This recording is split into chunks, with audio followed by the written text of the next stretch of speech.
राजतन्त्रको बारेमा मैले केही खास भन्नु छैन। यो एउटा सडे गलेको पुरानो जन्मसिद्ध श्रेष्ठताको कुनै आधार नभएको यो पाखण्डी सिद्धान्त हो। यसलाई कुनै सचेत मान्छेले स्वीकार्नै सक्दैन। नागरिक सर्वोच्चतालाई नस्वीकारेर एउटा व्यक्तिको सर्वोच्चता, परिवारको सर्वोच्चता स्वीकार्नु भनेको अज्ञानता हो या लोभ पाप हो या कायरता हो। अरू देशको कुरा मैले गरे होइन। अरू देशमा आफू आफू गरून् जे गर्छन्। हाम्रो देशको सन्दर्भमा यो जनताले त्यसै रूपमा लिएर फ्याँकिसकेका कुरा हो। फ्याँक्नै पर्थ्यो। राजतन्त्र कस्तो भन्ने कुरा यो प्राप्ति गर्दैखेरि तरबारबाट प्राप्त गरेको, दौडिने घलेहरूलाई अगाडि नै गएर बसिराखेर छपछप्ती काटेर अगाडि आएका जतिलाई काटेर अनिखेरि केही हात पर्तिबाट गुर्र कुदेर गएर म पो पहिले आएँ भनेर ठ्याक्क गद्दीमा बस्ने, त्यो छलछाम, त्यो षड्यन्त्र, त्यो हत्याकाण्डबाट सुरु भएको। त्यहाँबाट यसको अन्त्य भएको दरबार हत्याकाण्डबाट। दरबार हत्याकाण्ड भनेको सानो कुरा हो, विचार गर्नुहोस् त। सानो कुरा हो दरबार हत्याकाण्ड। त्यसपछि एउटा कुशको राजा स्थापना गरेको भन्छु मैले। त्यो असली राजै होइन। राजा मारियो, राजाको रानी मारिए, छोरा मारिए, युवराज मारिए। संविधानले कहाँ चाहिँ यताउता नभएको भाइ चाहिँ खोजेर ल्याएर बनाऊ भनेको छ। दरबार हत्याकाण्डको कहाँ परिकल्पना गरेको छ। अनि त्यस बाटोबाट आएको राजाले के गर्छ? जनताको अधिकार खोज्छ। एउटा कठपुतली आयोग बनाएर, अख्तियार बाँकी छोडेर कठपुतली आयोग बनाएर शेरबहादुर देउबा माथि मुद्दा चलाउँदै थियो त। अख्तियारले चलाएर नहुने। जे होस्, यो सबै 7 सालमा राजा फर्काएर दिल्ली गइसकेका थिए, उतै बस्न दिए भइहाल्थ्यो नि। राजा चाहिँ फर्काउँदैन, अरू कुरामा सम्झौता गर्छौँ भने भए पनि हुन्थ्यो होला। खै त्यो त्यस बेलाको कुरा हो, अग्रजहरूको कुरा हो। अग्रजहरूले के गरे त्यसमा पनि नजाउँ, तर त्रुटि चाहिँ भयो। जसले गर्दा भोगेको भोगै गर्नु पर्यो 65 सालसम्म। 65 सालको पुनर्स्थापित संसदलाई धन्यवाद दिनुपर्छ। उसले निर्णय गरेर राजाका अधिकारहरू प्रधानमन्त्रीमा सिफ्ट गर्यो, नागरिक सर्वोच्चता कायम गर्न सुरु गर्यो, सामन्तवादलाई थान्कोमा राख्न सुरु गर्यो र पहिले पनि थान्कोमा बस भन्दा नमानेको हुनाले अधिकारविहीन बनाएर राख्यो र विदाई गर्यो। म भन्छु गभर्नमेन्ट भन्ने कुराको परिभाषा बदल्नु पर्दछ। गभर्नमेन्ट भन्ने चिजको परिभाषा बदल्नु पर्छ। गभर्नमेन्ट शासक होइन, व्यवस्थापक हो र सेवक हो। देशमा सुशासन र विकास दिने काम सरकारको हो, त्यसको बन्दोबस्त गर्ने काम सरकारको हो र एउटा जिम्मेवार सरकार जनताप्रति उत्तरदायी हुन्छ। उत्तरदायी मात्रै होइन, उत्तरदायी र जिम्मेवार। मैले जिम्मेवार शब्द नेपालीमा जुन छ त्यसको अङ्ग्रेजी भेट्टाएको छैन। रेस्पोन्सिबल पनि होइन, अकाउन्टेबल पनि होइन। Above than responsible and accountable. जिम्मेवार त्यो आफैले कर्तव्यबोधबाट। रेस्पोन्सिबल भनेको अर्कालाई रेस्पोन्स गर्ने, उत्तरदायी भनेको प्रश्नको जवाफ दिने। यो कानुनसँग सम्बन्धित हो, प्रणाली व्यवस्थासँग सम्बन्धित हो। त्योभन्दा माथि सत्य र निष्ठासँग सम्बन्धित कुरा चाहिँ जिम्मेवार हुन्छ जनताप्रति, देशप्रति। कर्तव्यबाट निर्देशित सरकार त्यस्तो हुनुपर्दछ। जिम्मेवार भनेको अकाउन्टेबल मात्रै होइन, त्योभन्दा माथि। आमाले बच्चाको स्याहार सुसार गर्नु, बच्चालाई स्तनपान गराउनु कुन उत्तरदायित्वको कुरा हो? कसलाई उत्तर दिनुपर्छ? कसले प्रश्न गर्छ? कसले हिसाब किताब खोज्छ? त्यसको अकाउन्टेबिलिटी कसले खोज्ने? त्यो कर्तव्य हो आमा हुनाको। हिसाबले, स्नेहबाट उत्पन्न हुने, कर्तव्यबाट उत्पन्न हुने। त्यस्तै सरकारमा जो छ उनीहरूमा कर्तव्यबाट जिम्मेवारी बोध हुन पर्दछ र उनीहरूले देशप्रति जनताप्रति जिम्मेवारी लिनु पर्दछ। रिस उठेका मान्छेहरूलाई गाली गर्न स्वतन्त्रता छ, गरौँ। तथ्यका आधारमा चुनौतीका साथ म भन्छु, अहिले मैले भनेका कुराहरूमा नेपाल राष्ट्र ब्याङ्कले छापेको नोटमा लेखा हुन्छ, कसैले भुक्तानी माग्न आएमा रु यति तत्काल भुक्तान दिनेछ। मैले भनेका कुराहरूमा पनि तत्काल भुक्तान दिनेछु यदि मिल्दैन भने। अब गाली गलौज गर्न त डिक्सनरी पल्टाइ खोजेर गरे। सूर्यप्रसाद श्रेष्ठज्यूले उमेरको हिसाबले अलिकति भर्खर 88 पुग्नु भएको छ, तर अत्यन्तै जवान पुस्तक लेख्नु भएको छ। यस उमेरमा यस्तो जवान पुस्तक प्रशस्त, यसमा नयाँ विचारका ढोकाहरू खोलिएको छ। त्यो विचारमा कसरी अगाडि बढ्ने भन्ने कुरा हो। विपिनजीले केही दृष्टान्तहरू दिनुभयो वेस्टर्न सोसाइटीका, र वेस्टर्न सोसाइटीका खास गरी आफै केही गरिहाल्न सक्ने अवस्थामा नभएका,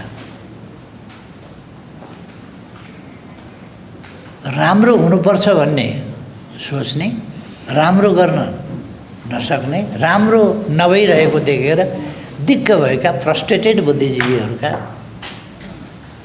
केही कोटेसनहरू उहाँले सुनाउनु। हामी त्यसबाट प्रभावित हुनु हुँदैन। त्यो समय भनेको अलिक अगाडिको समय हो। समय त एकदमै गतिशील छ, परिवर्तन भइरहन्छ। र ती बुद्धिजीवीहरूले जे देखे, जे भोगे, त्यसलाई त्यस आधारमा उनीहरूले कमेन्ट गरे। अब के गर्ने हो त भन्नेतिर भन्दा भोगाइतिरको कुरा उनीहरूले गरे। हामीले गर्ने भोगाइ अलिकति, त्यसबाट अनुभव लिएर अब के गर्ने भन्ने कुरा हो। अब के गर्ने, हामीले के गर्नुपर्छ, हामी कसरी अगाडि बढ्ने हो।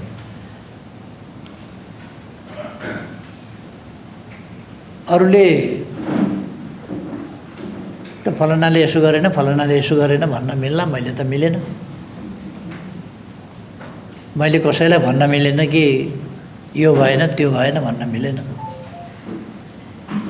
कतिपय कमी कमजोरी होलान्, प्रणालीमा छैन भने प्रक्रियामा होला, अन्तरीय अन्तर्कुन्तरमा होला, अथवा प्रक्रियालाई पनि ठिक ढङ्गले कार्यान्वयन गर्ने प्रश्नमा होला। संविधानभन्दा बाहिर गएर गरिएका कामहरू होला। त्यो हामी न संविधानलाई दोष दिन सक्छौँ, न प्रणालीलाई दोष दिन सक्छौँ। त्यो प्रणाली अन्तर्गतका ऐँजेरूहरू हुन्थेन। एउटा रुखमा अर्कै जातको एउटा पलाउँछ, त्यसलाई ऐँजेरू भनिन्छ। अर्कै जात। एक ठाउँमा निर्वाचन भयो,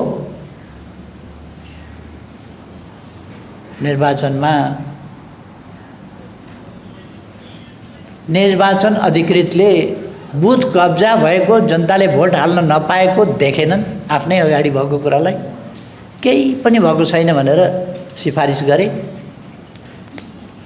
निर्वाचनपछि सरकार बन्यो।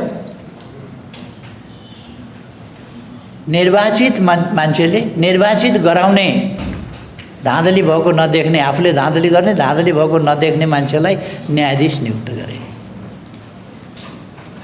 यो प्रणालीको कुरो होइन। म प्रणालीलाई दोष दिइरहनुपर्छ भन्ने ठान्दिनँ। त्यो व्यक्तिगत मनोवृत्ति, प्रणालीले त्यसो भन्दैन, प्रक्रियाले पनि त्यसो भन्दैन।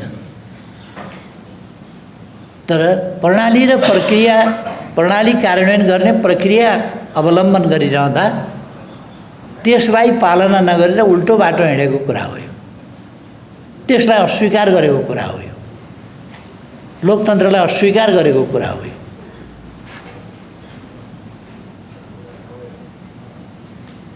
निर्वाचनको बारेमा विद्वान मित्र विपिनजीले भनेको कुरालाई अलिकति एकाध ठाउँमा च्यालेन्ज गर्न मन लाग्यो मलाई। के च्यालेन्ज भने म आफै चुनाव लडेर आएको छु। मेरो निर्वाचन पहिलो निर्वाचन 48 सालमा 43,000 रुपियाँ हाम्रो साथीहरूले चन्दा उठाएका थिए निर्वाचनका लागि। 21,000 निर्वाचनमा खर्च भयो। बसको छतमा चढेर हिँड्दाखेरि साथीहरू खसे, 2 जनाको उपचार गर्दाखेरि 12,000 खर्च भयो र 10,000 रुपियाँ चुनावपछि बचत रह्यो पार्टीको कोषमा। त्यसो भएर यो कालो धनलाई ठिकठाक पार्ने समय निर्वाचन जस्तो कुरा पनि होइन। मेरो अनुभव छ, मैले त्यस चुनावमा हाम्रो पार्टीको महासचिव माधव नेपाल हुनुहुन्थ्यो। उहाँले मलाई बाटा खर्च जानलाई 200 रुपियाँ दिनुभएको थियो। चुनावमा जाँदा 180 रुपियाँ बस भाडा, बिचमा खाना खानका लागि नाइट बसबाट जानुपर्ने, बिचमा खाना खानका लागि 20 रुपियाँ। एउटा साथी भेट्यो, उसले भन्यो तपाईँले तिर्नु पर्दैन, मै तिर्छु भनेर मेरो खानाको पनि सँगै खायौँ, उसैले तिर्यो, 20 रुपियाँ बच्यो। चुनाव सिद्धिएपछि 5-7 जना साथीहरू चुनाव सिद्धिएको 1-2 दिनपछि भेट भएको थियो। तपाईँले 1 कप चिया पनि नखुवाइकन चुनाव सिद्ध्याउने, चुनावमा विजयी भएर जाने, यो त ज्यादती नै हो भने ती साथीहरूले। मैले भने मलाई पार्टीले दिएको 20 रुपियाँ मेरो खल्तीमा सुरक्षित छ। त्यसकारण 5-7 जनालाई चिया खान त पुग्छ। त्यस बेला 1 रुपियाँ कप थियो। 5-7 जनालाई चिया खान पुग्छ भनेर खाएका थियौँ। र यसरी पनि चुनाव लडिन्छ। विगत 2टा चुनावमा, 2टा आम निर्वाचनमा सर्वाधिक भोट ल्याएर नेपालमा जितेको सांसद मध्ये मै हुँ। मध्ये होइन कि सर्वाधिक भोट ल्याएर जितेको सांसद म हुँ। कुनै प्रकारको अनफेयर चिज नगरी, कतै बुथ कब्जा नगरी, कतै कसैलाई धम्की नदिई, कुनै अनुचित क्रियाकलाप नगरी एकदम स्वच्छताका साथ जनताले भोट दिएर जितेको, न बल प्रयोग न धन प्रयोग।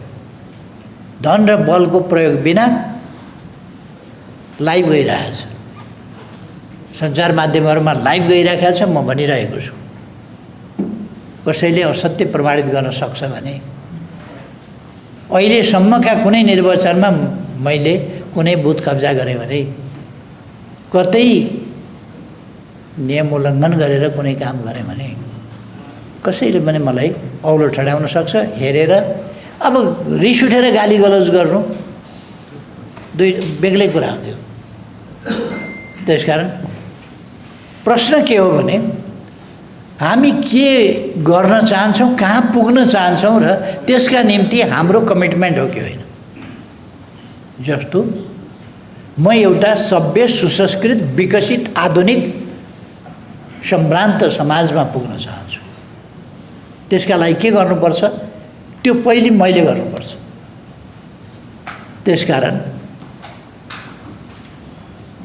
प्रमुख निर्वाचन आयुक्तहरू हुनुहुन्छ, निर्वाचन आयुक्तहरू हुनुहुन्छ, थुप्रै प्रमुख निर्वाचन आयुक्तहरू हुनुहुन्छ, प्रमुख निर्वाचन आयुक्तहरू हुनुहुन्छ नि यहाँ। मेरो तर्फबाट कहिल्यै तपाईहरुसँग कुनै यो सहयोग चाहियो, यस्तो गरिदिनुस्, मेरो पक्षमा बोलिदिनुस्, भनिदिनुस्, गरिदिनुस् कहिले भनेको छ? तपाईहरु नै हो नि त। गन्नेका हातमा मौका परे हुन सक्छ फैसला, तर जब मतदाता उल्टिन्छ, जनता उल्टिन्छ, गन्नेको केही पनि लाग्दैन। र मैले कुनै मद्दत, म गृहमन्त्री 51-52 सालमा थिएँ। निर्वाचन घोषणा गरेको थियो म भएको सरकारले र त्यति बेला मैले प्रहरीलाई दिएको, कर्मचारीलाई दिएको इन्स्ट्रक्सन र म गृहमन्त्री हुँदा पूर्व प्रमुख निर्वाचन आयुक्त भोजराज पोखरेलजी गृह सचिवमै हुनुहुन्थ्यो। त्यसबेला मेरा गृहमन्त्रीको हैसियतका क्रियाकलापको सम्बन्धमा जहिले पनि उहाँ बोल्न खुल्ला हुनुहुन्छ। मैले कसरी गृह मन्त्रालय चलाएको थिएँ, फेयरली चलाएको थिएन, इम्पार्सियल्ली चलाएको थिएन र म भन्छु गभर्नमेन्ट भन्ने कुराको परिभाषा बदल्नु पर्दछ। गभर्नमेन्ट भन्ने चिजको परिभाषा बदल्नु पर्छ। गभर्नमेन्ट शासक होइन, व्यवस्थापक हो र सेवक हो। देशमा सुशासन र विकास दिने काम सरकारको हो, त्यसको बन्दोबस्त गर्ने काम सरकारको हो र एउटा जिम्मेवार सरकार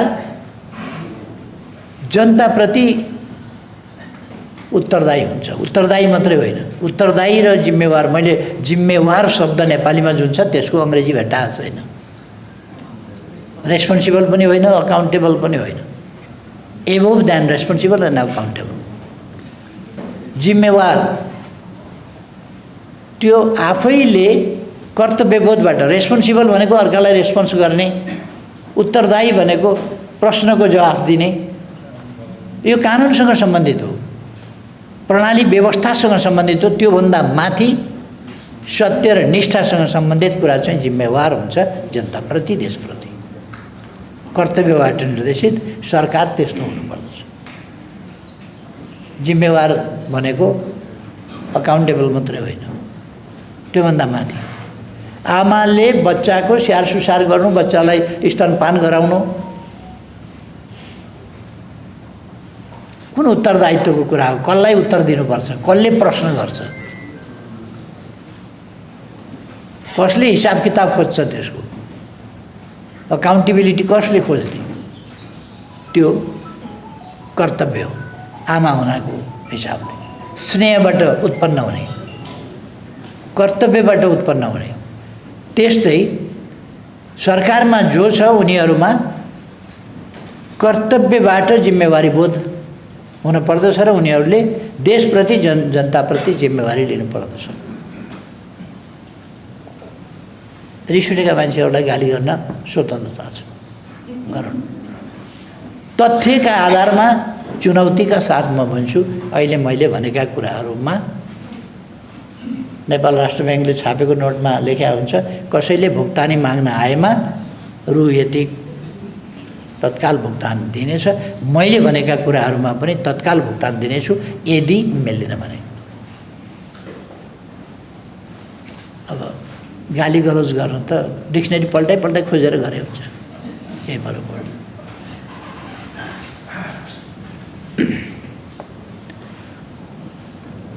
पुस्तकको अन्तर्वस्तुमा दुईजना साथीहरू राम्रैसँग गइसक्नु भएको छ, तीनजना साथीहरूको जानुभयो। उहाँ अलिअलि मात्रै, थोरै मात्रै बिपिनजीले सुन्नुभयो, अरू साथीहरू पुस्तकमै केन्द्रित भएर दुईजनाले बोलिसक्नु भएको छ।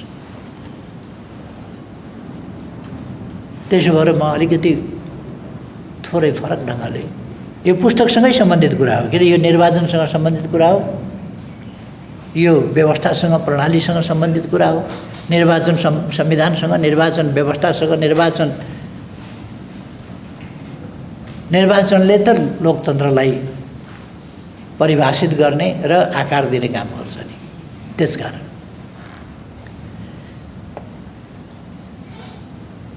मेरो विचारमा हामीले कसरी बुझ्नुपर्छ भन्ने ठान्छु भने मानव समाज जब समाजमा रूपान्तरित हुन थाल्यो, समाजमा रूपान्तरित हुन थालेपछि त्यसलाई कसरी व्यवस्थापन गर्ने? समाज त चल्नु पर्यो समाजका रूपमा भने समाज व्यवस्थापनको प्रश्न आयो। समाज व्यवस्थापनको प्रश्न आएपछि मानव जातिले राजनीति भन्ने कुरा त्यहाँ पहिले कमजोर, अलिक अमूर्त रूपमा, सानो मात्रामा, सानो ठाउँमा, आफ्नै झुन्डभित्र जसले समाजको आकार लिँदै थियो, त्यहाँका थितिविधिहरू मार्फत राजनीति सुरु गर्यो र बिस्तारै राजनीतिक प्रणाली विकास हुँदै गयो। कहिले हामी देख्छौँ दास मालिकहरू, दास व्यवस्था र आम रूपमा दास हुने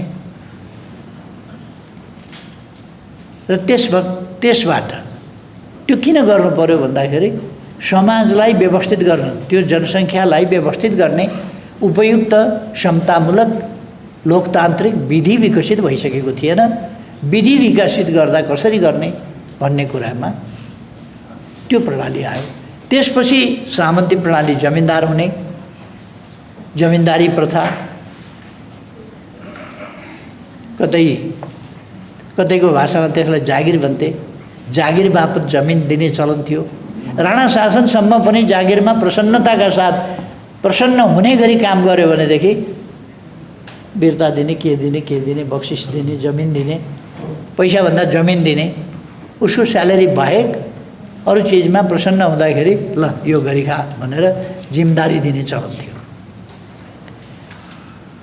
खास गरी पहाडतिर त्यत्रो ठुल्ठुलो जिम्मेदारी भएन, किन जमिन पनि त्यत्रो थिएन त्यसरी जिम्मेदारी दिने खालको। तराईतिर बढ्ता जिम्मेदारी भयो। जिम्मेदार दुई प्रकारका भए, एउटा सरकारबाट प्राप्त गरेको बक्सिसबाट प्राप्त बिर्ता वा जिम्मेदारी, अर्को जसलाई जिम्मा दिएछ जिम्मेवाल भनेर ती जिम्मेवालहरूले आफ्नै नाउँमा जमिन लेखाएर हजारौँ बिघा लेखाए र जमिनदार भए। दुई प्रकारका जमिनदार भए। ठुलो ठुलो प्लटमा भएका जमिनहरू कसैले किनेका जमिन होइनन्, कि बक्सिस पाएका कि आफैले लेखाएका। पछिल्लो समय थोरै थोरै जमिन, अलिक सानो सानो मात्राका जमिनहरू चाहिँ मालसालमा गएर अलिअलि पैसा खुवाएर लेखाएका। अब अहिले बसोबास त गर्न पाउनु पर्यो, हामी पनि नागरिकै हौँ भनेर बलजफ्ती बसेका तिनीहरूलाई नागरिकता दिन पर्ने अवस्था सिर्जना भयो। केही जमिन केही मान्छेले किनेको। अब अहिले त पछिल्लो समय किन्ने भन्दा अर्को बाँकी उपाय भएन। यो बिचमा एकपल्ट रातो टालो गाड्ने, आफ्नो भयो भन्ने यो चलन पनि चलेको थियो। त्यो अझै पनि त्यो रातो टालो गाडेर अर्काको खेतमा, विद्यालयको खेतमा, क्याम्पसको खेतमा, कुनै धार्मिक संस्थाको खेतमा एउटा छेस्कोमा रातो टालो गाडेर अधिकार जमाउने त्यो सधैँ थियो। रातो टालो गाडेपछि त्यो भूतप्रेतभन्दा बढी मान्छे कायल हुन्थे। हामीले के गर्छ, खरानीको यसो रेखिहालेपछि भूतप्रेत बाहिरै बस्छ नि, भित्र पस्दैन। त्यो उसले 4 किल्ला बाँध्छ, यहाँ बाँधो त्यहाँ बाँधो, त्यहाँ बाँधो, 4 किल्ला बाँधो, आकाश बाँधो, कतार बाँधो, भूत कतार आउने। अब मान्छे सुरक्षित त्यहाँ रातो टालो त्यस्तै हो। 4वटा ठाउँमा 4पट्टि रातो टालो राखिदिएपछि कब्जा। यो पनि एउटा जमिन प्राप्तिको चल्यो। जस यो विभिन्न खालका सिस्टमहरू चले। सिस्टमको रूप लिन खोजे कसैले, लिन सकेनन्, कसैले सिस्टमको रूप लिए इतिहास क्रममा। यो के थियो भन्दा समाजलाई व्यवस्थित गर्ने क्रममा चल्दै आएका, विकसित हुँदै आएका कुराहरू यिनीहरू।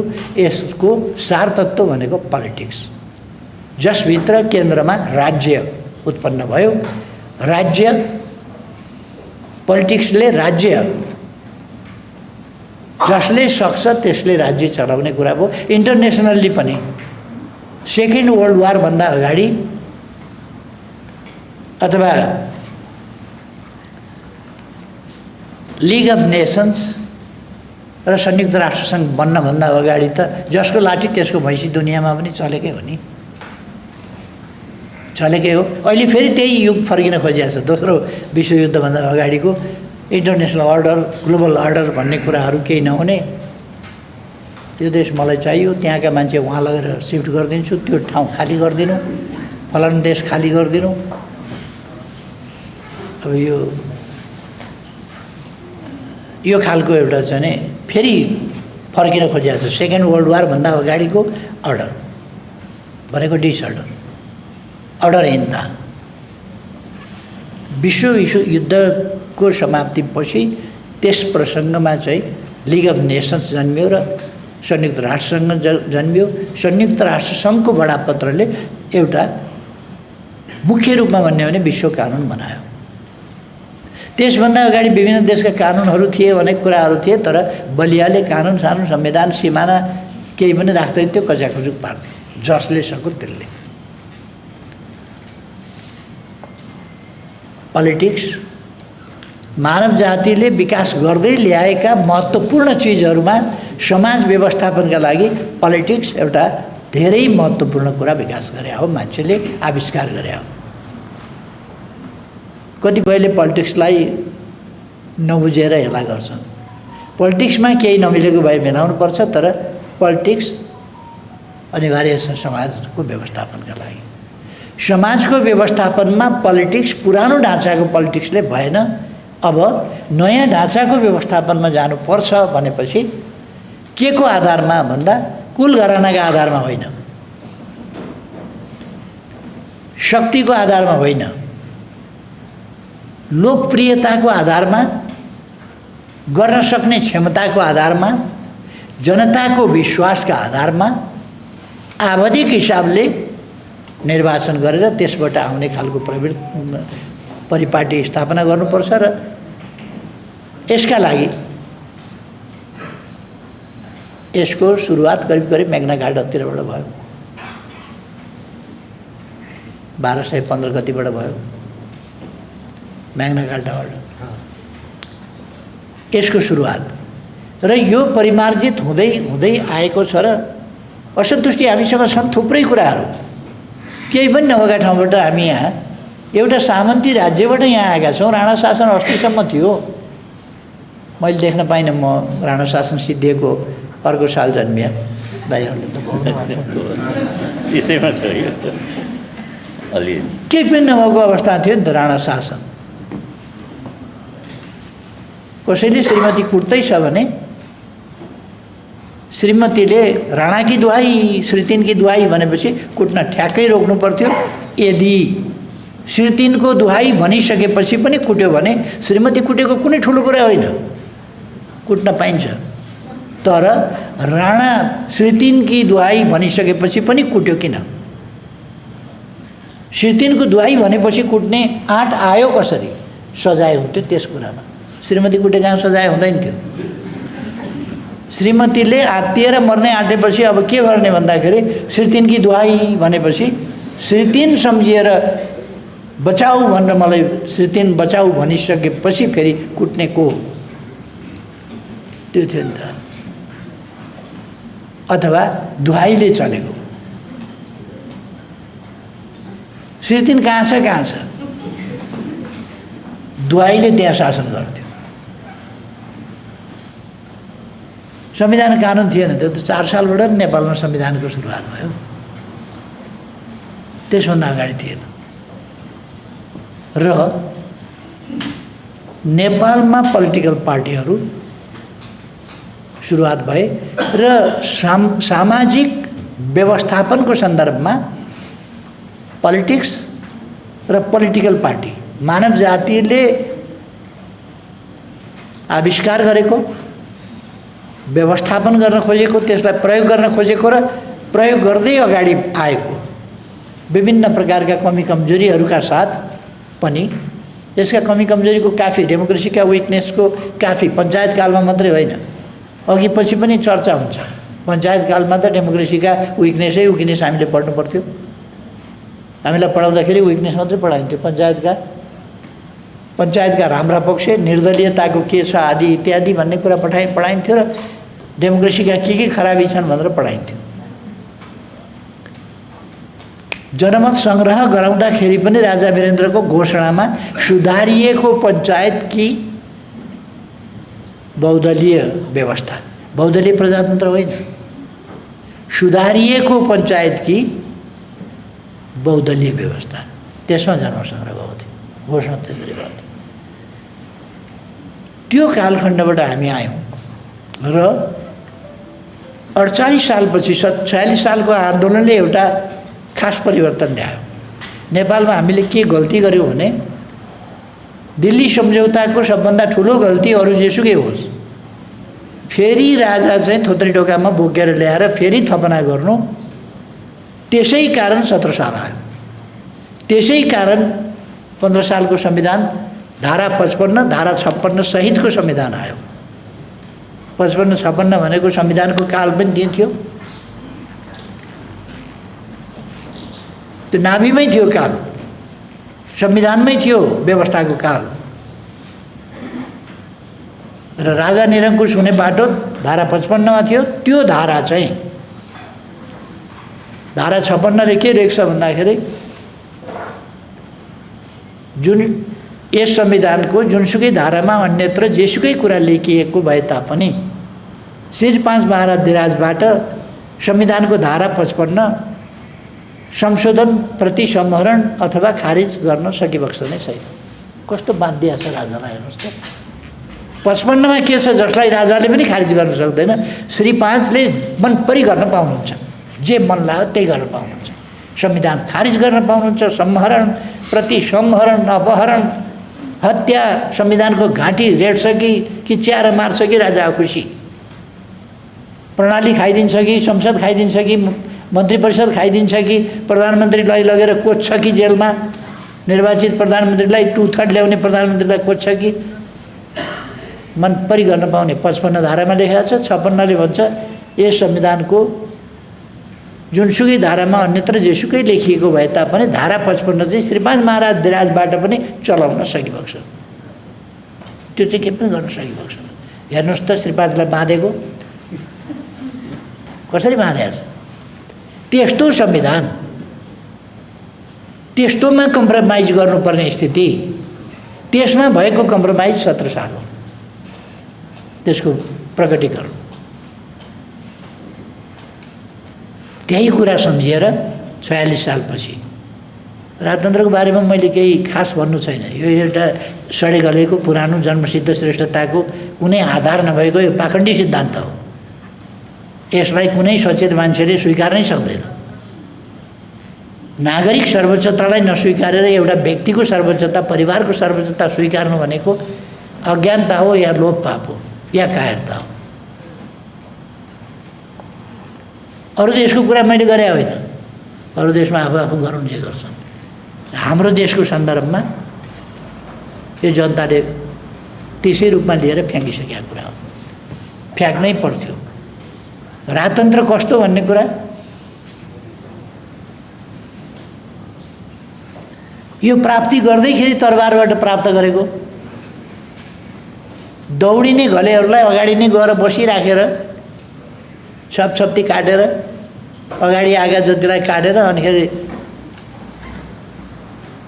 केही हात पर्तिरबाट गुर्र कुदेर गएर म पो पहिले आएँ भनेर ठ्याक्क गद्दीमा बस्ने, त्यो छलछाम, त्यो षड्यन्त्र, त्यो हत्याकाण्डबाट सुरु भएको। त्यहाँबाट यसको अन्त्य भएको दरबार हत्याकाण्डबाट। दरबार हत्याकाण्ड भनेको सानो कुरा हो, विचार गर्नुहोस् त। सानो कुरा हो दरबार हत्याकाण्ड। त्यसपछि एउटा कुशको राजा स्थापना गरेको भन्छु मैले। त्यो असली राजै होइन, राजा मारियो, राजाको रानी मारिए, छोरा मारिए, युवराज मारिए। संविधानले कहाँ चाहिँ यताउता नभएको भाइ चाहिँ खोजेर ल्याएर बनाऊ भनेको छ। दरबार हत्याकाण्डको कहाँ परिकल्पना गरेको छ। अनि त्यस बाटोबाट आएको राजाले के गर्छ, जनताका अधिकार खोज्छ। एउटा कठपुतली आयोग बनाएर, अख्तियार बाँकी छोडेर कठपुतली आयोग बनाएर शेरबहादुर देउबा माथि मुद्दा चलाउँदै थियो। त अख्तियारले चलाएर नहुने, जे होस् यो सबै 7 सालमा राजा फर्काएर दिल्ली गइसकेका थिए, उतै बस्नु दिए भए भइहाल्थ्यो नि। राजा चाहिँ फर्काउँदैनौँ, अरू कुरामा सम्झौता गर्छौँ भने भए पनि हुन्थ्यो होला। खै त्यो त्यस बेलाको कुरा हो, अग्रजहरूको कुरा हो। अग्रजहरूले के गरे त्यसमा पनि नजाउँ, तर त्रुटि चाहिँ भयो। जसले गर्दा भोगै गर्नु पर्यो 65 सालसम्म।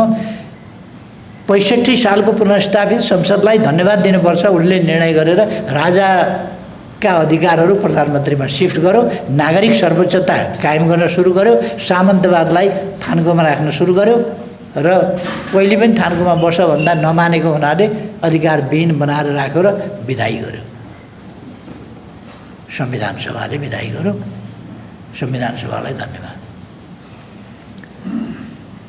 अब यो प्रणाली मासिँदै यो त मासिएकै थियो त। 63 साल चैत्र 11 गतेसम्म त हामी त निरङ्कुश राजतन्त्रका बुटमुनि थियौँ त। फेरि दलको कुनै अर्थ नहुने, अस्तित्व नहुने त्यो ठाउँमा पुगेकै थियौँ त। त्यसकारण फेरि फर्किन खोजेको। उहिले 7 सालसम्म द्वैध शासन थियो, त्यसपछि एउटा निर्मम राणा शासन सिद्धियो भने अर्को शासनको, षड्यन्त्रकारी शासनको फेरि निरन्तरता रह्यो। त्यो षड्यन्त्रकारी शासनको अन्त्य 65 साल जेठ 15 गते पहिलो संविधान सभाको पहिलो बैठकले त्यसको अन्त्य गर्यो। यो प्रणालीहरूको यसरी विकास हुँदै आएको छ र अब नेपालमा संविधान सभा मार्फत अत्यन्त बिटर अनुभव हो हाम्रो। एउटा संविधान सभा असफल भएपछि फेरि अर्को संविधान सभाबाट हामीले ऐन बनायौँ, संविधान बनायौँ र अब अर्को परिपाटी, एउटा गणतन्त्रात्मक परिपाटी ठिक भयो, सुरु भयो। कुनै पनि प्रणाली सुरुमै पर्फेक्ट अहिले यस्तो 16 घन्टा उडेर यहाँबाट वहाँ पुग्छ,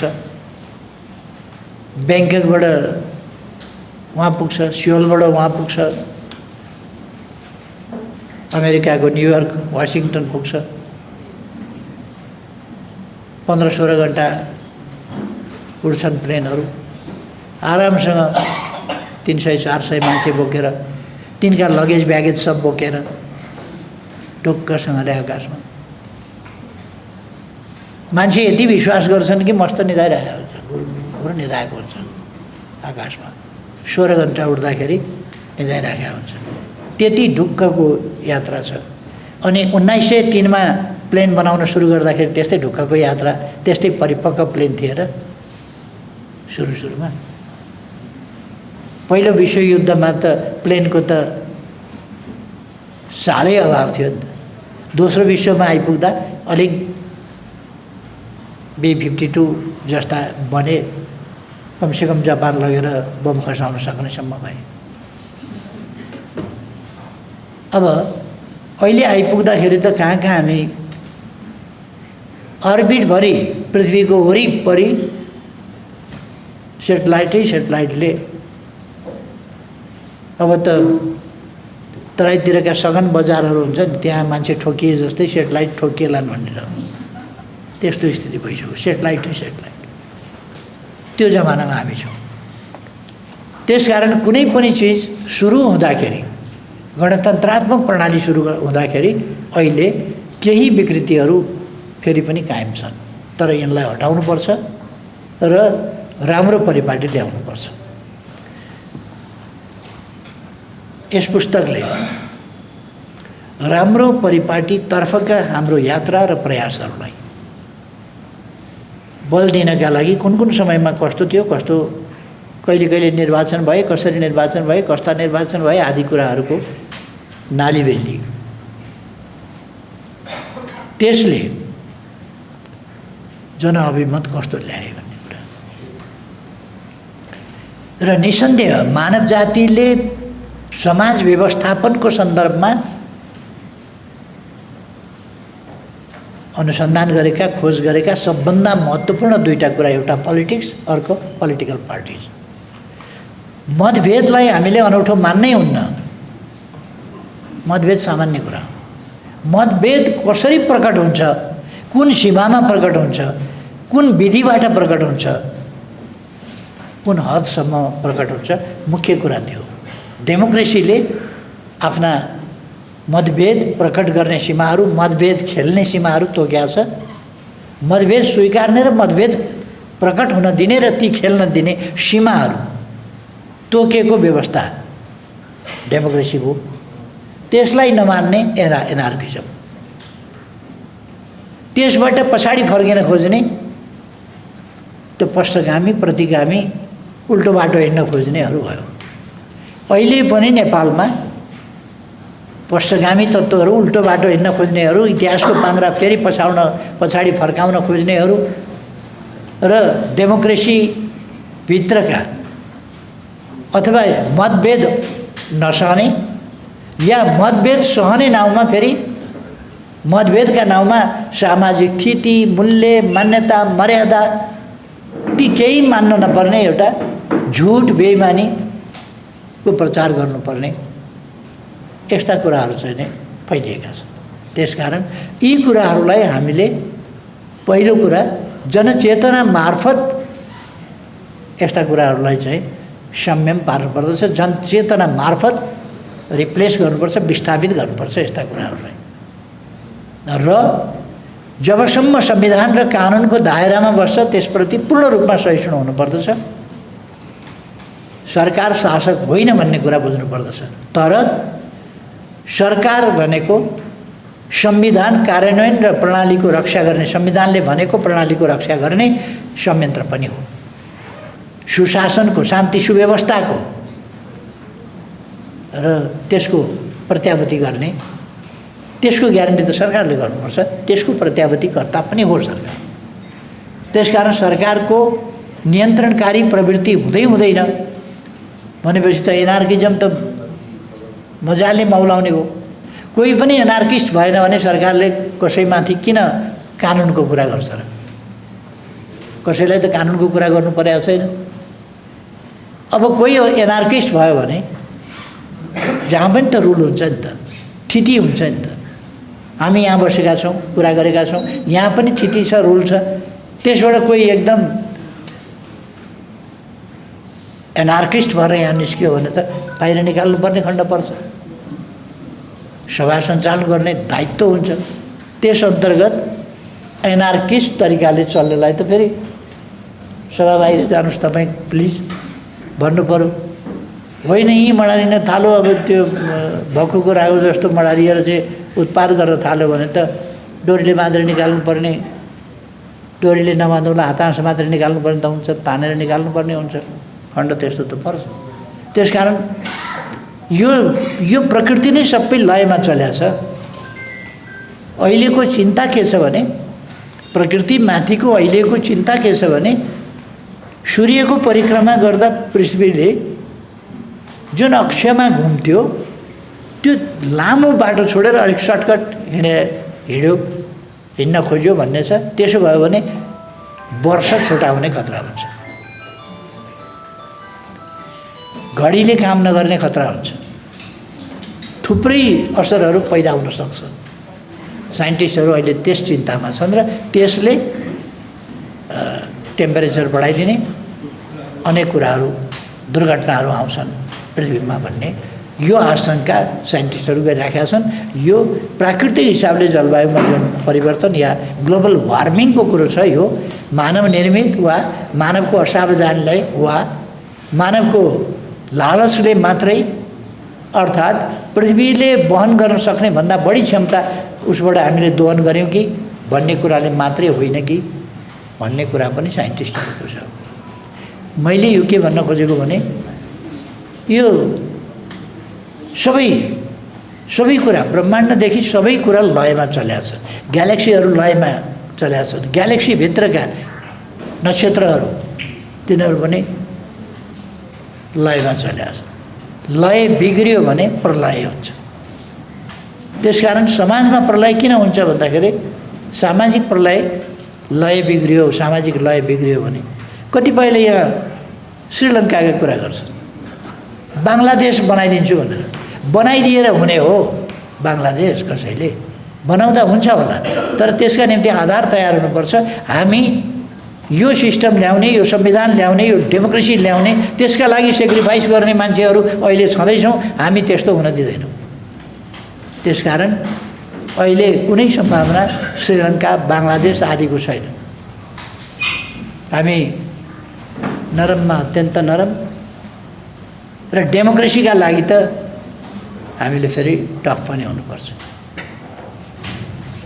प्रणाली बचाउनका लागि टफ पनि हुनुपर्छ। अहिले यहाँहरूले देखिराख्नुभएको छ, जो मान्छे संविधान मान्दैन, जो मान्छे प्रणाली मान्दैन, लोकतन्त्र मान्दैन, ती मान्छेहरू संसदमा त्यस्ता मान्छेहरू छन् र संसद अवरुद्ध गरिराखेका छन्। उनीहरूलाई संसद चाहिएकै छैन त, उनीहरूलाई अर्कै सिस्टम चाहिएको छ। कसैलाई एनार्किजम, कसैलाई राजतन्त्र चाहिएको छ, संसद किन चाहियो? त्यसकारण उनीहरू संसद देख्न सुन्न मान्दैनन्। ती आएर भित्रै पसेर, बाहिरबाट मात्रै भत्काउने होइन कि भित्रै पसेर भत्काउने, भित्रै पसेर आगो बाल्ने सोचमा भएका मान्छेहरू पनि भएपछि अनि प्रणालीमा समस्या उत्पन्न हुँदैन। अहिले प्रणालीमा समस्या उत्पन्न भएको र सबै कुरामा त्यसको प्रतिछाप परेको कारण थियो। एनार्किस्टले बुथ कब्जा गर्दैन, के गर्दैन? यसको अर्थ म यो भन्दिनँ कि पुराना पार्टीहरूमा त्यस्ता विकनेस छैनन्, त्यो म भन्दिनँ। पुराना पार्टीहरूमा पनि त्यस्ता विकनेस छन्। ती विकनेसहरूलाई पुराना पार्टीहरूले पनि हटाउनु पर्दछ र नयाँ शक्तिहरूलाई संविधान र कानुनभित्र बसेर प्रशस्त आफ्ना भनाइहरू राख्न, अभिव्यक्ति दिन, अधिकारको प्रयोग गर्न सबै स्वतन्त्र छ भन्ने कुरा हामीले बताउनुपर्छ। त्यसकारण पोलिटिक्स र पोलिटिकल पार्टीले डेमोक्रेसी र डेमोक्रेटिक सिस्टम र यसको फङ्सनिङ सुरु गरे। त्यसको एउटा महत्त्वपूर्ण कुरा हो इलेक्सन। डेमोक्रेसी इलेक्सनबाट आउँछ, जुनको सम्बन्धमा चाहिँ प्रमुख निर्वाचन आयुक्त श्री प्रसाद श्रेष्ठज्यूले यत्रो पुस्तक लेख्नुभएको छ, यति धेरै च्याप्टरमा पुस्तकहरू लेख्नुभएको छ। र यो यिनै कुराहरूलाई सिस्टमेटाइज गर्नुपर्छ है। यी यस्ता एक्सपिरियन्स छन्, यी एक्सपिरियन्समा आधारित भएर बेटरमा जाने हो, अगाडिभन्दा बेटरमा जाने हो। पुराना पोलिटिकल पार्टीहरूले लिडिङ रोल लिनुपर्छ भनेको गभर्मेन्टको टुप्पोमा बसेर लिडिङ रोल हुँदैन। In practice, in character, in behaviour, in manner, सबै कुरामा लिडिङ रोल लिनुपर्दछ। त्यसकारण यसको किताबले इन्डिकेट गरेको कुरा मैले त्यो पाएको छु कि democracy is the best system, तर त्यसलाई गलत ढङ्गले सञ्चालन गरियो भने त्यो बेस्ट सिस्टम रहन सक्दैन, बताभङ्ग हुन्छ। फेरि जाने त कहाँ भन्दा एक जेनेरेसनले दुःख पाउँछ, फेरि फर्केर आउनु त त्यही हो। त्यही डेमोक्रेसीमै आउनुपर्छ, अर्को कुनै विकल्प छैन। अबको आजको र अब बाँकी भविष्यको मानव जातिले दमनकारी, अधिनायकवादी, तानाशाही शासन स्वीकार्दैन। केही हामी अलिकति बहकिएर पनि कुरा गर्छौँ कहिलेकाहीँ। मुख्य कुरा हो यो इन्क्लुसिभनेस आदि इत्यादि हामीले टेम्पोरेरी व्यवस्था गरे। जबसम्म इम्पावर गर्दैनौँ, मैले कोस्टारिका हेरेको छु, हाम्रो डेलिगेसनमा 2-3 जना महिलाहरू हुनुहुन्थ्यो। वार्ता गर्दाखेरि उहाँहरूकोमा 10 जना वार्तामा बस्नुभएको थियो, हामी पनि 10 जना बसेका थियौँ। 10 जनामा हाम्रो 2-3 जना थियो, उहाँहरूको 8 जना महिला थियो, 2 जना मात्रै पुरुष थियो। त्यो संविधानमा इन्क्लुसिभ राखेर होइन, इन्क्लुसिभले 8 जना महिला पुर्याउँछ र इन्क्लुसिभले 8 जना पुर्याउँदैन। धेरै भएदेखि 5 जना पुर्याउँथ्यो। क्यापेसिटी बिल्डिङ गर्यो भनेदेखि 8 जना पुग्दो रहेछ। स्केन्डिनेभियन देशहरूमा बेग्लै परिपाटी छ, इम्पावर गरेका छन् उनीहरूले। त्यसकारण महिलाहरूको प्रतिशत मोर देन 50% छ। र खास गरी डक्टर्स, पोलिटिसियन्स, डक्टर्स, अरू प्रोफेसर्स, टिचर्स, नर्सेस, यी सबै कुरा चाहिँ महिलाहरूले। र हेभी कामहरू महिलाहरूले पनि अलिक उमेरमा हेभी काम गरे देखिन्छ। ट्रक ड्राइभर, बस ड्राइभर पनि महिलाहरू छन् त्यहाँ। तर मुख्य रूपमा बस ड्राइभर, ट्रक ड्राइभर यस्ता कामहरू, हेभी इक्विपमेन्ट चलाउने कामहरू पुरुषले गर्छन्। महिलाहरूले डक्टरहरूको प्रतिशत क्युबामा भन्ने हो भने ठुलो प्रतिशत महिलाहरू चाहिँ डक्टर छन्, प्रोफेसर छन्। डक्टर र प्रोफेसर पेसा भनेको महिलाहरूको पेसा जस्तो हुन्छ त्यहाँ।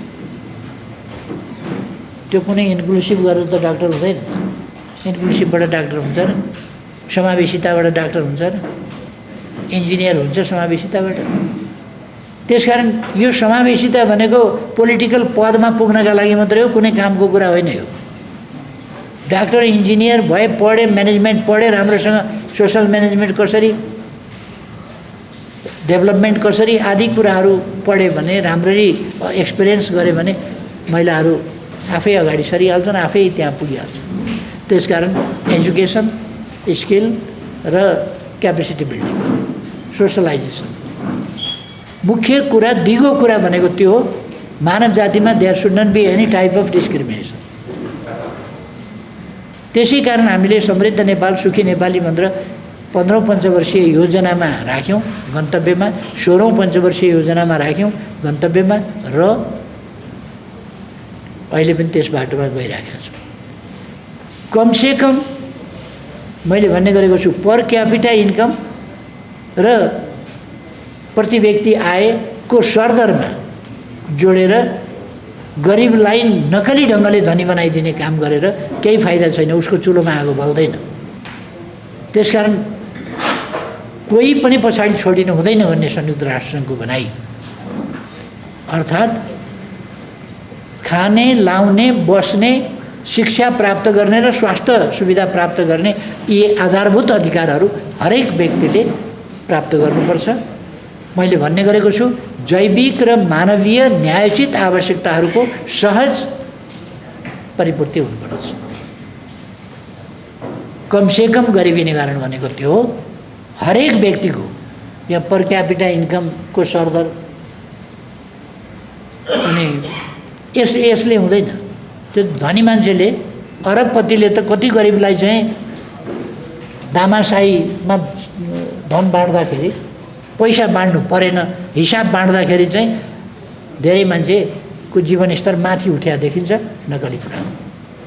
त्यस कारण हामीले नकली काम गर्न खोजेको होइन। जिडिपी र पर क्यापिटा इन्कमबाट हाम्रा समाजमा चाहिँ यस्तो छ भन्न खोजे होइन।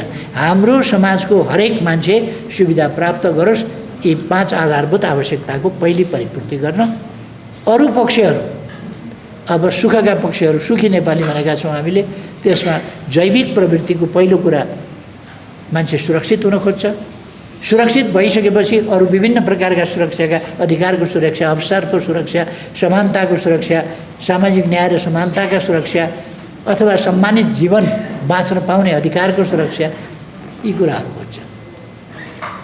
त्यसलाई सेपरेट गरेर हेर्ने हो भने सुरक्षा, समृद्धि, सुरक्षा, त्यसपछि अधिकारको कुरा, अवसरको कुरा, तिनीहरूलाई थ्योरिटिकल्ली होइन, प्र्याक्टिकल्ली एक्सेसभित्र पुर्याउनु पर्यो।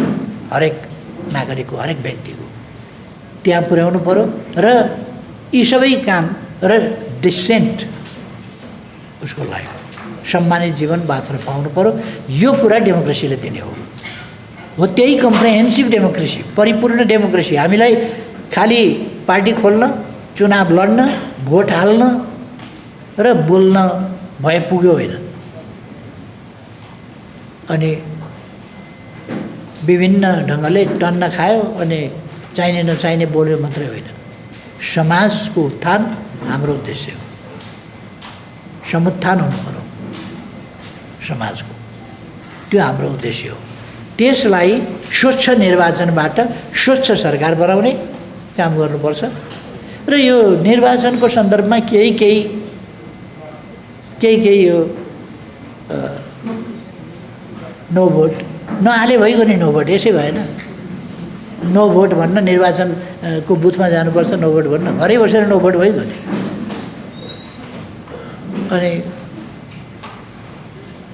नो भोट भन्न त्यहाँसम्म जाने, भोट दिन्न, कसैलाई पनि भोट दिन्न भन्न जानुपर्ने, यो चाहिँ समाज भड्काउने कुरा मात्रै हो। यस्तो गरिरहनु पर्दैन। न संविधानमा लेख्नुपर्छ, न निर्वाचनले लेख्नुपर्छ, न कानुनमा लेख्नुपर्छ, घरै बसे नो भोट। अनि त्यसलाई चाहिँ छुट्टै नो भोट भनेर अर्कै गर्नुपर्ने कुनै म चाहिँ आवश्यकता देख्दिनँ। कागजको खर्च, नो भोट भन्न उहाँ जानु पर्यो, नत्र नो भोट मानिने भएन। घरै बस्दा त नो भोट भयो नि, नदिएपछि त्यो मानिने भएन क्या, उहीँ पुग्नु पर्यो। बुढाबुढीलाई भोट दिन मन लागेन, मलाई सरकारले राम्ररी हेरेन भन्नलाई ऊ घरै बस्छ, भोट दिन्न म जेसुकै होस् भनेर घरै बस्छ, सदर हुन्थ्यो नि भोट दिएन यतिले भन्ने। तर त्यो ठाउँमा अब उहीँ पुग्नुपर्ने नो भोट, कतिले नो भोट गरे त भन्दाखेरि उहीँ पुग्नु पर्यो नो भोट देखाउनु। त्यसकारण मतदाता जति बढी पुर्याउन सक्छ त्यो पोलिटिकल पार्टीहरूको काम हो, क्यान्डिडेटको काम हो, मतदातालाई त्यहाँ पुर्याउँ, मतदान केन्द्रमा पुर्याउँ। र निर्वाचन आयोगले अशक्त मतदातालाई पुर्याउने पनि बाटो दिएको छ। अब दुर्गम पहाडी क्षेत्रहरूका लागि कठिनाइ छ, किन बुथ धेरै टाढा हुन्छ, मतदान केन्द्र धेरै टाढा हुन्छ, त्यहाँसम्म पुर्याउन बुढाबुढीलाई नहिँड्न सक्छ, नबोकेर पुर्याउन सकिन्छ। त्यस्तो खालको स्थिति हुन्छ। त्यस्तोमा अलिकति कसरी मतदानको अधिकार सुरक्षित गर्ने भन्ने कुरा हामीले चाहिँ ध्यान दिनुपर्छ। मोहनाजीले भने जस्तो हार्नका लागि मैला उठाउँछ भने होइन। तपाईँलाई मानवाधिकार आयुक्त बनाएको हार्नका लागि होइन, त्यहाँ बसेर काम गर्नका लागि हो नि। महिलालाई चाहिँ काम नगर्नलाई पठाइन्छ र के भनेको थियो तपाईँलाई पठाउँदा? अनि अरूलाई चाहिँ पुरुषहरूलाई काम गर्न पठाएको, मलाई त त्यहाँ चाहिँ नि केही पनि नगर्न पठाएको भन्ने त्यस्तो त। महिलाहरू जितेका छन्, हामीले उम्मेदवार बनाएका छौँ, जितेका छन्, जिताएका छौँ, आएका छन्, मन्त्री भएका छन्। तर कुरो के छ भने हाम्रो धेरै छोटो इतिहास छ, महिला सशक्तिकरणको छोटो इतिहास छ। अहिले सबै छोरीहरूले भन्न सक्नुहुन्छ, सबै छोरीहरू भनेका अहिलेका आमाहरू, अहिलेका आमा, अहिलेका हजुरआमाहरूले भन्न सक्नुहुन्छ, तपाईँका खुदै आमा तपाईँले जति एजुकेसन प्राप्त गर्ने मौका पाउनुभएको थिएन। त्यो त यता छोराखालहरूको पनि त्यही हो। न त्यो अवसर त्यो पाउने अवस्थै थिएन नि, व्यवस्थै थिएन नि, त्यसकारण पाइँदैन थियो। तर पहिले के भयो भने छोराहरू हर्रै स्कुल गए, छोराहरू हर्रै अगाडि बढे। समाजमा चाहिँ छोरी पढाउनु हुँदैन, छोरीलाई घरैमा राख्नुपर्छ, यस्तो उस्तो अनेक खालका मान्यताहरू, गलत मान्यताहरू थिए, त्यसले रोक्यो। बल्ल त्यसलाई तोडेर हामी अब इनरोलमेन्ट विद्यार्थीहरूमा महिलाहरूको बढी छ।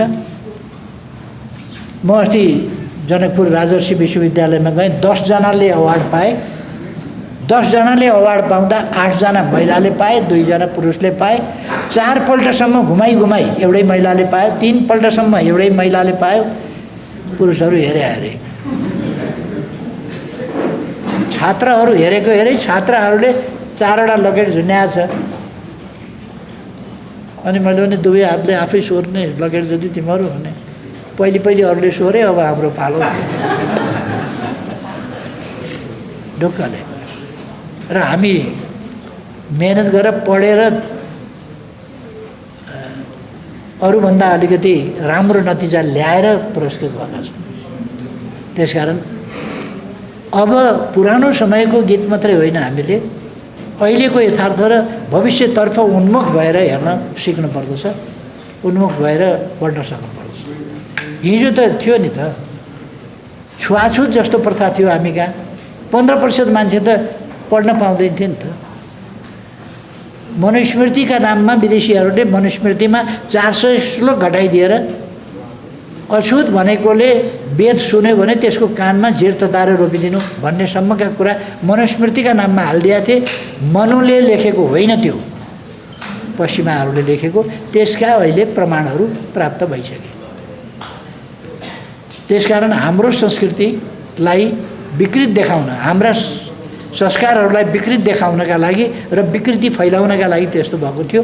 अब हामीले आफैले सजगताका साथ समतामूलक न्यायोचित उत्पादकत्व वृद्धि मात्रै होइन, वितरणमा न्यायचितता, त्यो कुरा हरेक ठाउँमा वितरणमा न्यायचितता भनेको अधिकारको वितरणमा, अवसरको वितरणमा, सबै चिजमा न्यायोचित वितरण वा समान वितरणको परिपाटी अगाडि बढाउनुपर्छ। र हतारमा सेन्टिमेन्टमा अनेक खालका निर्णयहरू अरूले के गर्यो, के एक्सपेरिमेन्ट गर्यो, त्यही चाहिँ हामी गर्दै जानु र हामी गिनीपिग हुनु, हाम्रो समाजलाई गिनीपिग बनाउनु र अरूले भनेका एक्सपेरिमेन्टहरू गर्दै जानु वाञ्छनीय हुँदैन। त्यसकारण यस पुस्तकले इन्डिकेट गरेको कुराहरू मैले देखेको कि अब यी कुराहरूबाट सिकेर, विगतबाट सिकेर हामीले आगामी दिनमा बेटर डेमोक्रेसी, जनताका लागि डेमोक्रेसी, विकासका लागि डेमोक्रेसी, सुशासनको पर्याय बाँची हो डेमोक्रेसी भनेकै सुशासन हो। डेमोक्रेसीमा सुशासन छैन भन्ने कुरा लाजमर्दो कुरा, डेमोक्रेसी विपरीतको कुरा हो। तर यथार्थ के हो भने म प्रधानमन्त्री छु तर पनि भन्छु, सुशासन जस्तो हुनुपर्थ्यो त्यस्तो कायम गर्न सकिएको छैन। किनभने बिग्रिएको आदत छ, बिग्रिएको मति छ। त्यो मतिदेखि, शिक्षादेखि, आचरणदेखि, अभ्यासदेखि सच्याएर ल्याउनु पर्नेछ। यो सजिलो कुरा होइन, इट टेक्स टाइम, तर गर्न नसकिने कुरा होइन, हामी गर्न सक्छौँ। त्यही कमिटमेन्टका साथ अहिले हामी हिँडेका छौँ। त्यसकारण निर्वाचन आयोगमाथि सरकारको कुनै प्रकारको इन्टरफेरेन्स छैन, हुँदैन।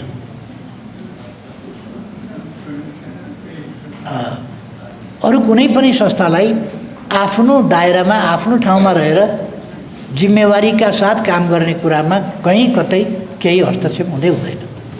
तर अहिले कस्तो छ भने सरकार कार्यकारी अधिकार कहाँ छन् भन्ने कुरै बुझ्न गाह्रो पर्ने खालको स्थिति छ। कहाँ छ एउटा विकास गर्न खोज्यो एक ठाउँबाट रोकिन्छ, अर्को राम्रो गर्न खोज्यो अर्को ठाउँबाट रोकिन्छ, काम नगर्ने कर्मचारीलाई काम लगाउन खोज्यो त्यसलाई काम नगरी बसेर खान दिनु भन्ने आदेश आउँछ। भाषा अर्कै होला, अर्थ त्यही हुन्छ। त्यसो भएर यो शक्ति पृथकीकरणको सिद्धान्त आफ्नो खालको शक्ति निर्वाचन आयोगले पनि लिएको छ। यद्यपि तीनवटा अङ्ग शक्ति पृथकीकरणका तीनटा अङ्ग व्यवस्थापिका, कार्यपालिका र न्यायपालिका भनिन्छ। व्यवस्थापिका भित्रका, यो त व्यवस्थापन कार्य हो नि निर्वाचन, व्यवस्थापिका भित्रका तर स्वायत्त खालका संस्थाहरू छन् नि निर्वाचन आयोग जस्ता। र निर्वाचन आयोग स्वतन्त्र छ। कानुनमा के कस्ता सुधार गर्नुपर्छ निर्वाचन आयोगले केही सुझाव दिएको छ, केही अलिकति बकिएका सुझाव होलान्, केही धेरै राम्रा सुझाव होलान्।